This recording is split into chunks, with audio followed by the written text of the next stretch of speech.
Thank you. You got good gloves. It works through the. That does, yes. Yeah. Yes. Okay, so let's just jump into it, and I want you to read your quote from Marcus Aurelius, Caesar at one point, and well known for representing stoicism, Yes. and people like Ryan Holiday, who wrote Ego is the Enemy, have really promoted. You're right. Also, the obstacle is the way. Yeah, fantastic titles and a lot of truth behind it. But go for it. Give me a quote, and we're going to discuss it.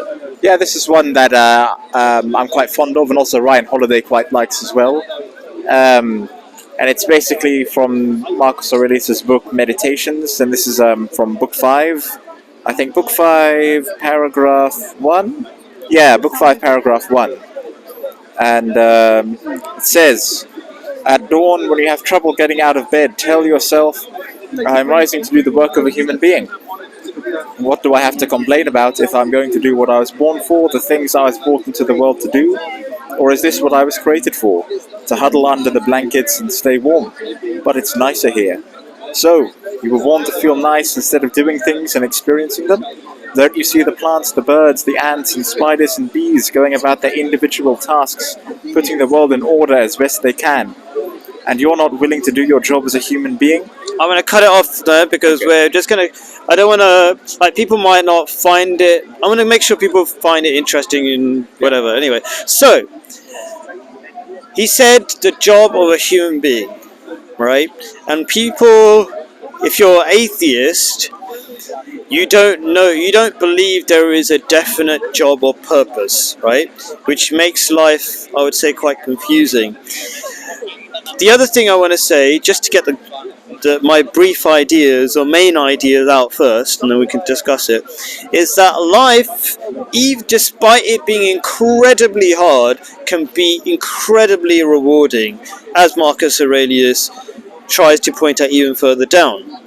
But you have to know what that purpose is, and that purpose can't be any old rubbish purpose. Yes. It needs to be incredibly fulfilling. Yes. Okay? And in Islam, the purpose is to go into infinity and become infinitely beautiful. Like, even when you get to heaven, which is just another phase of life, you're not. It's not like you do nothing. You keep developing into infinity. When I say infinity, become more godlike. And that's the kind of summary of it, but the action of it is incredibly fulfilling.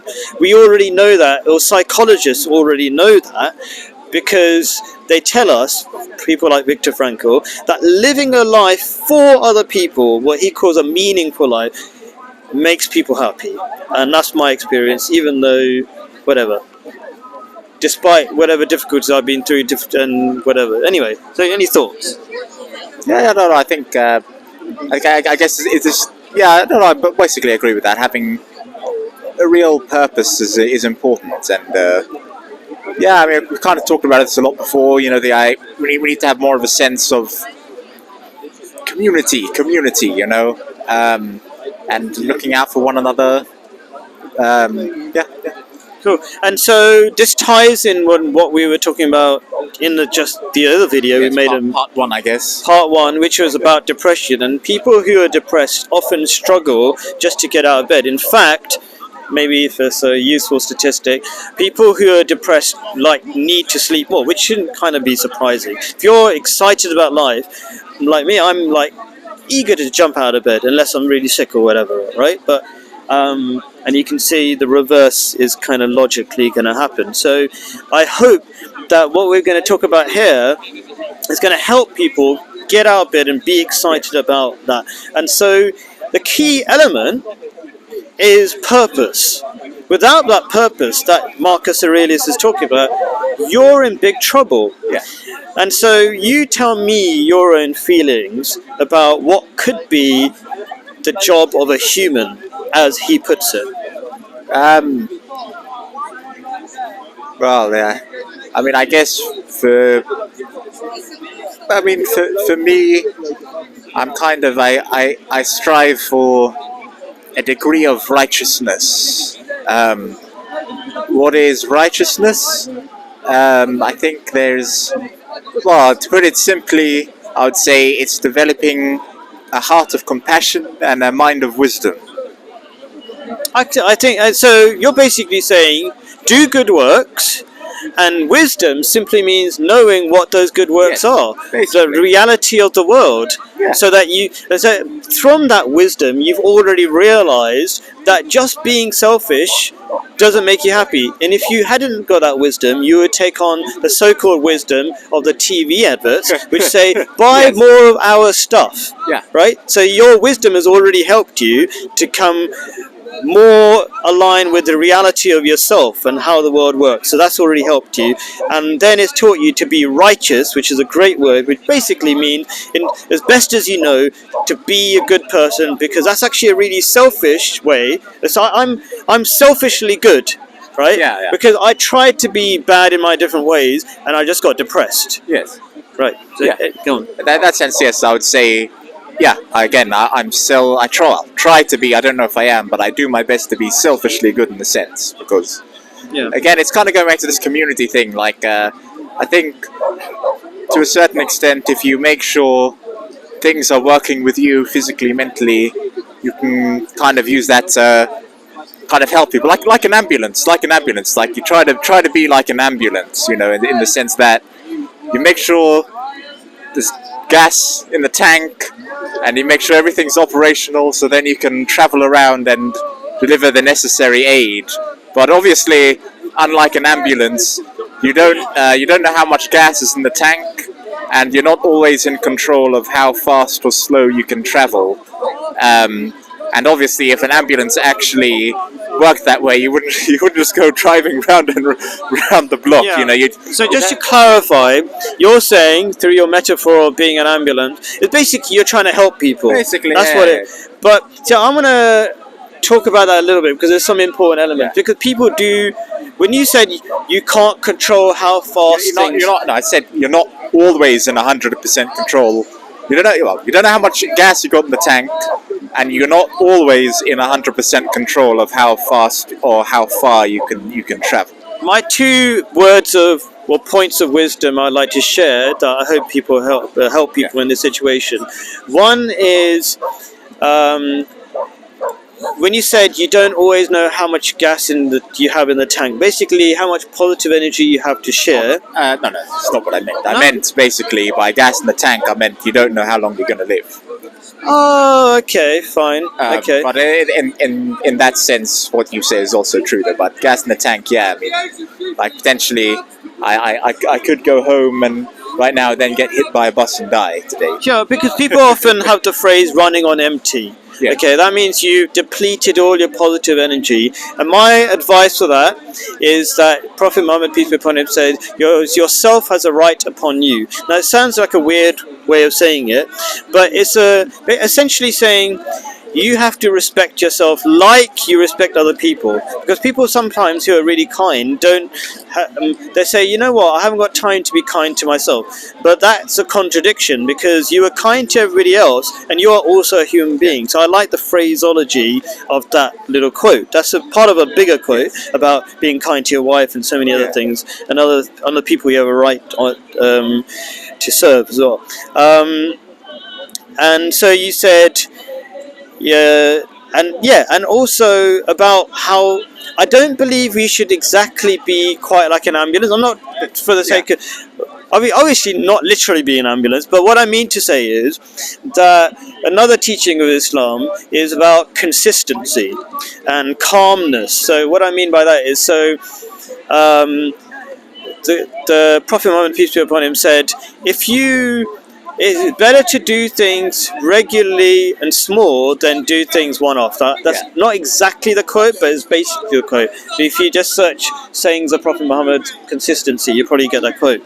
And so that way you keep doing things rather than burning yourself out. It's very effective, because the reason why that's really important and for your happiness, a lot of people burn themselves out and then they forget, they say, you know what, I can't deal with life, because they burnt themselves out and they think that's how life works. That doesn't have to be how life works, but it can seem that's how life works, because in the materialistic world you're always chasing, and then you feel like you're never running fast enough.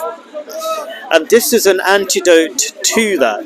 What was no, maybe I feel like there's a title by Ryan Holiday about antidote, but anyway. But yeah, so those are my thoughts about that. You need a definite purpose, and you cannot make up a purpose. Some atheists, and I'm not hating on atheists. I love everybody, right? Okay, but I'm trying to dismantle the dangerous ideology of atheism, which seems really benign, okay, and like has no effect because I just don't believe in anything, but it's incredibly dangerous, okay. People try to say, to win, just for the sake of winning an argument, they say, I'm going to make up my own purpose, okay. But you didn't make yourself, so you don't get to design. You don't get to say how best this body functions to be happy. You can make up your own functions or purpose, but it probably won't make you happy, because you're just trying to figure things out as you go along. You didn't go to the manual which knows best how it works, how you work.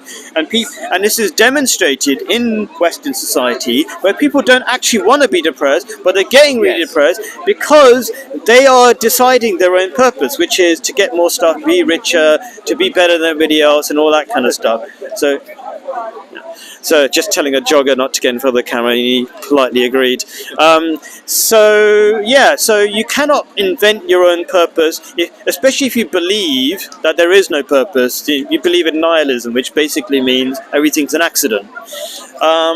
Any thoughts? Yeah, I mean, part of there's like the kind of two sides of like, sounds like you're hinting at existentialism. Is that correct? Tell me, because I'm not smart enough to know what that means. I mean, I was hoping you would know a bit more. I mean, I could be wrong about this. Don't quote me on this. But my idea, a part of that philosophy is kind of like there isn't really any ultimate meaning. You kind of superimpose your own meaning. Right. But there's two sides to it. There's also the other side, because you have like Kierkegaard. You know that guy. I've heard the name. I mean, people call him a Socratic Christian, because his idea was like there is no real meaning in life except God. Right. Or rather, perhaps a more accurate description would be, you can only find meaning in your life through God. Sure, yeah. Because everything has to be hinged on something else, and essentially it goes up. This is similar to what Viktor Frankl said. He called God the super meaning, because all the meanings come from something else, and they work. It's like a hierarchy, effectively. I suppose you are talking about existentialism, and so I'm not sure if I made the point clear enough. You can try to claim that you can make up your own purpose, but if if you're convinced God does not exist and the whole universe is a mistake, let's say, then deep down, whatever you're doing is just random, and it's a short-term. Whatever you're doing is of no greater, higher purpose, and you're going to be dead, and wherever your cause will effectively possibly die with you, you don't know. Okay, but this is a really important difference. Whatever I do, however, like if nobody watches my videos, I still won. Okay, I've told you, I've shared some information. And that's the thing that makes the Muslim way of life so powerful and so helpful. So even many sort of atheists like Joe Rogan, who's been hating on religion for a very long time, okay, but he's really impressed by the Muslim UFC fighters, these cage fighters, right? And he said things like, their religion gives them a sense of direction and belief that really makes their lives so much better, and when they go for prayers, he's quoting other UFC fighters, they go to another place, as it were, where they find calmness. And he joked about how Habib, which is one of the greatest, probably the greatest fighter apparently according to Joe Rogan, he's just playing, like other fighters can't even go to sleep, but he